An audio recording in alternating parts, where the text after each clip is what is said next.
Boogie House, second chapter, read by the author.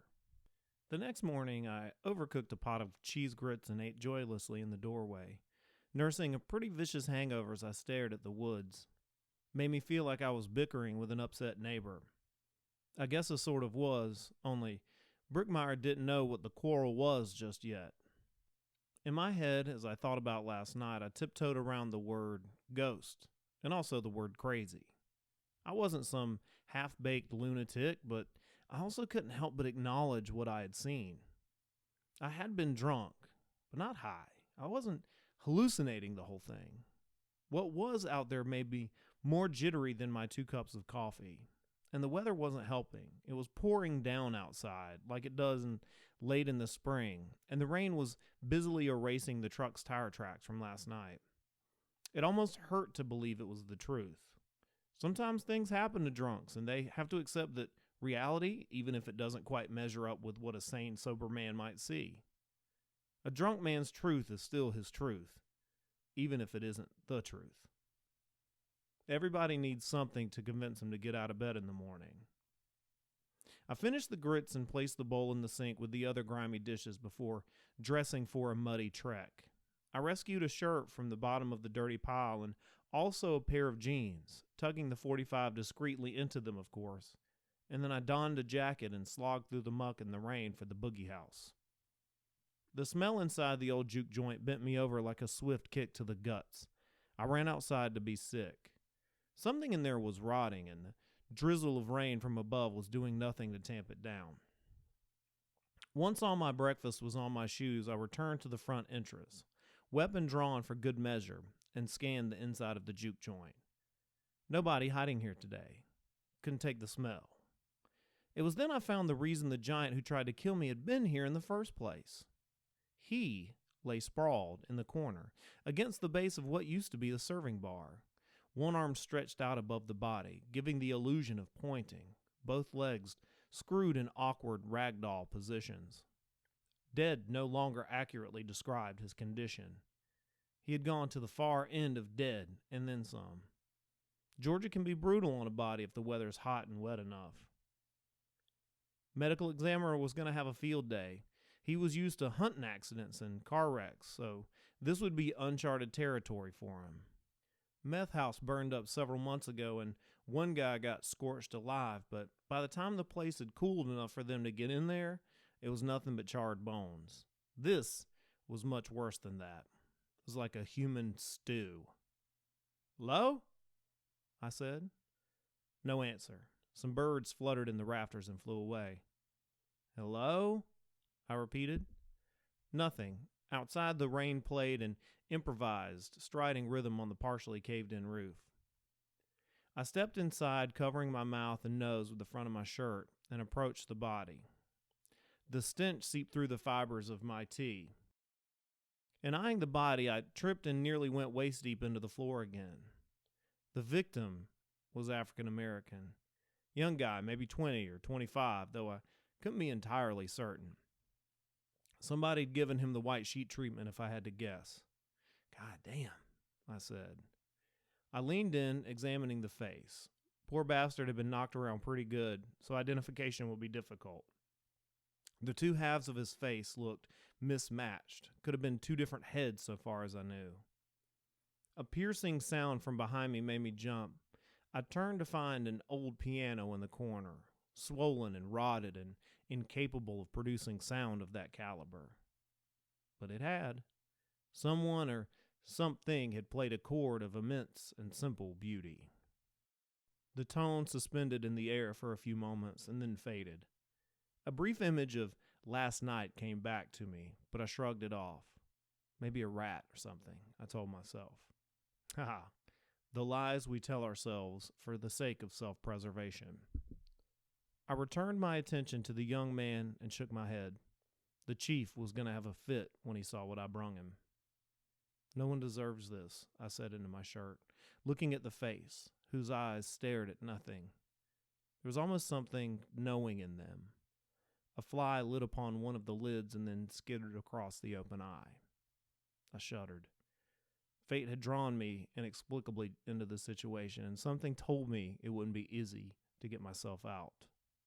I walked back to the house and reluctantly called the police station. I'd been fired for running a stop sign and nearly putting a civilian through her windshield, so the police chief, DL, who used to be my father-in-law, wasn't into talking to me at the moment. Dara Gibbons, the dispatch, almost refused to put me through to DL, but eventually she relented. She was friends with my ex-wife, Vanessa, so I mostly just got the sound of gum chewing from her end of the line when I asked for him. I gripped the phone tighter. When I heard the whiskey-soaked voice of my old boss on the other end, I jumped right into what I had to say, rather than give him a chance to dress me down over the phone.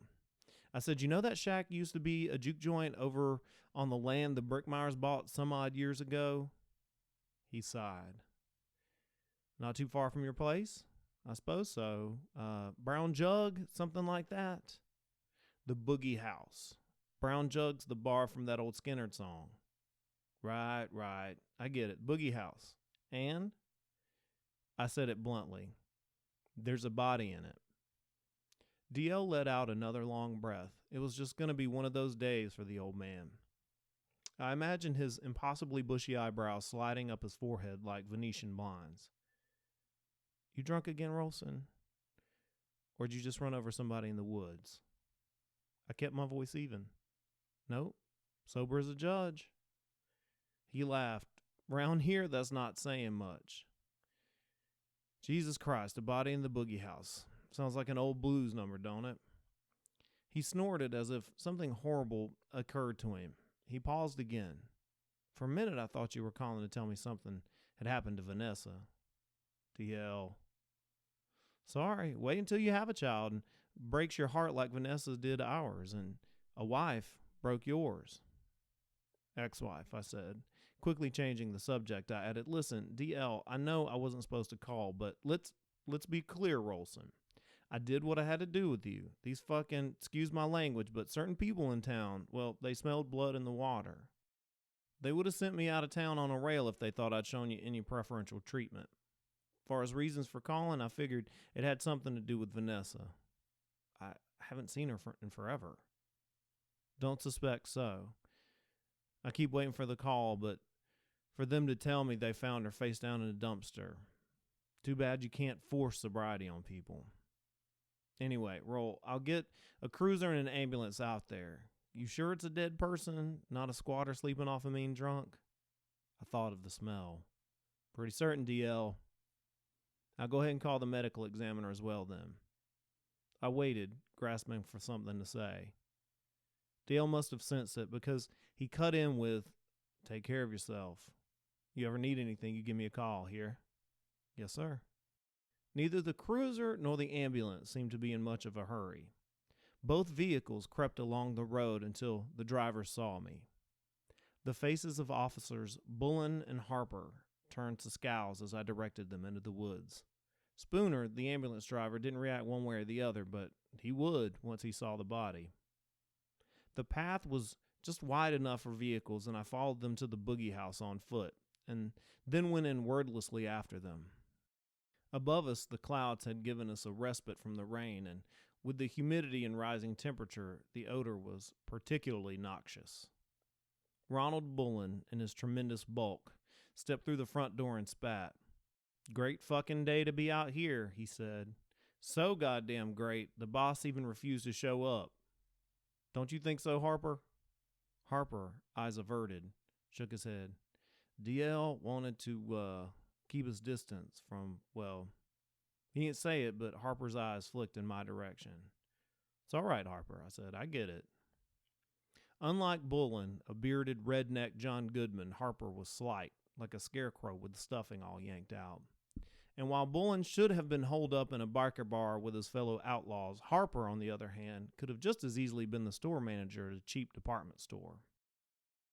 "Body's been here for a while," I said to the back of Bullen's head, ignoring the sneer on his face. "Laid up back in that corner.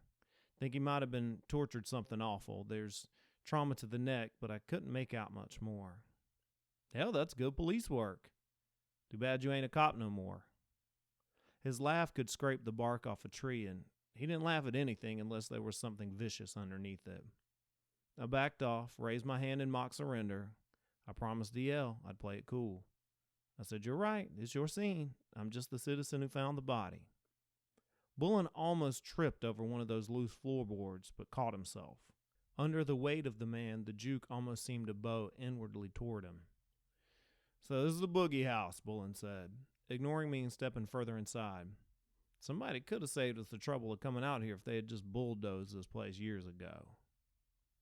It was not in my nature to be conciliatory, but I was already treading on wet paper, so I needed to try another tack to keep him from slipping. I said, "Well, when I was little, my mother told me Blind Willie McTell played Statesboro Blues in here before it even had electricity.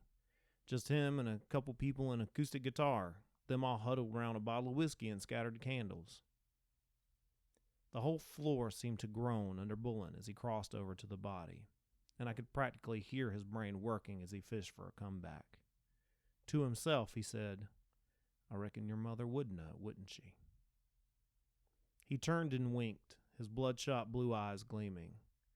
The temptation to kick him in a hole in the floor is hard to ignore. "Fuck you, Bullen," I said. He flipped me off. "Right back at you, shit for brains." Harper laughed thinly. His eyes darted between us, wide and scared, but not happy, as his laugh might have implied. "Men like you give the blues meaning," I said. Bullen raised an eyebrow, but pretended to be looking at the piano, inspecting it.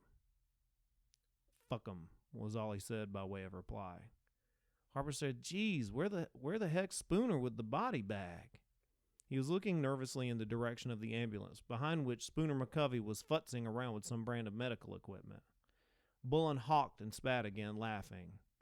"No matter. Some bitch'll need a ladle to get all of this poor bastard off the floor." That's the end of Chapter 2 of Boogie House. This is the author, T. Blake Brady. If you want to hear more, then check out the book on Amazon or go to patreon.com/T. Blake Brady to get the whole book in chapters in audio. Thank you for listening and hope to see you soon. Bye.